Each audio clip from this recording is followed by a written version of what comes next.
Hello and welcome to Gamer Life. On today's episode I'm going to be doing a review of Lord of the Rings Confrontation. As the name suggests, this game is about the Lord of the Rings in which one player takes control of the Saruman forces and another player takes control of the Fellowship forces. It is a deduction game in which both players are going to be fighting each other and each side has their own unique goals. The game takes about 30 minutes to play. So let's take a look and tell you what I think. So here we have Lord of the Rings Confrontation set up.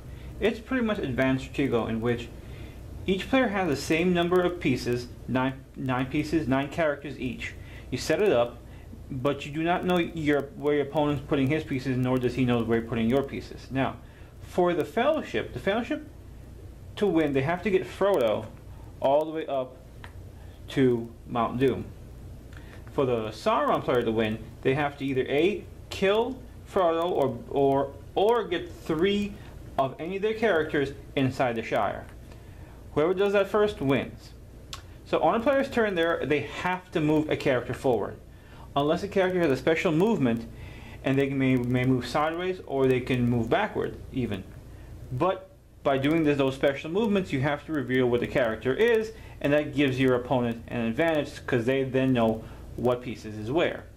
Now anytime you enter a space with a enemy character, you must immediately reveal and fight. You will compare the strengths.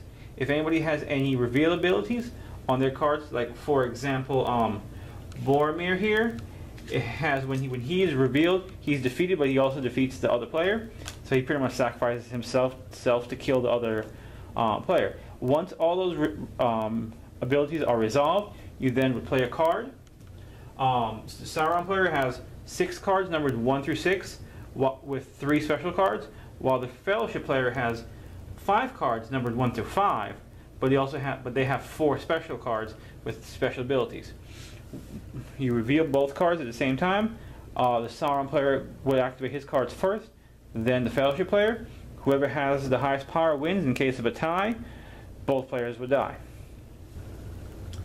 So first let me talk about the components for this game. Even though this is supposed to be the deluxe edition, I don't know how deluxe it is because I thought it was going to be the edition with the big player pieces, because the art on some of this is kind of hard to differentiate, especially for new people who don't know too much about Lord of the Rings, because to me a lot of the hobbits look the same, especially Pippin and Frodo. It'll take you a minute or two to figure out who's who. Other than that, that's my biggest complaint, is the artwork, is trying to figure out who's who. But other than that, I really enjoy this game. I've played this game with a wide range of people. I've played it with my partner, and she does not play games. She doesn't know anything about Lord of the Rings, but she managed to pick them and play it with me. She even got the special ability with the Balrog, because if you can cut through the towns of Mordor and cut through 2 areas, but if the Balrog is there, it automatically defeats any character that tries to do that. And she just so happened to place a Balrog there, and she killed Gandalf. So I don't know how she did it, but she did it. There is a variant mode to this game in which you just play with the variant characters. They are a slightly more gamey in a sense, in which they have additional abilities and effects that will trigger at different times. I prefer the classic game over the variant game, but it does add another layer of gameplay to it, so in case the classic mode becomes a little stale, you can mix it up. This game is very stressful in moving your pieces because you don't know what your opponent has and what he's going to play. Like I said, I've never played regular Stratego, so I can't compare it to that. But in this game, it works. The theme fits. Trying to get Frodo over there. Certain times you'd be kind of stuck, because if you've cleared out all of your opponent's characters on one side and there's nothing there for them to do, you can just march right up there. Or sometimes it just becomes a complete guess on who's who and what's what. So I've never played Stratego, so I really can't compare it to that.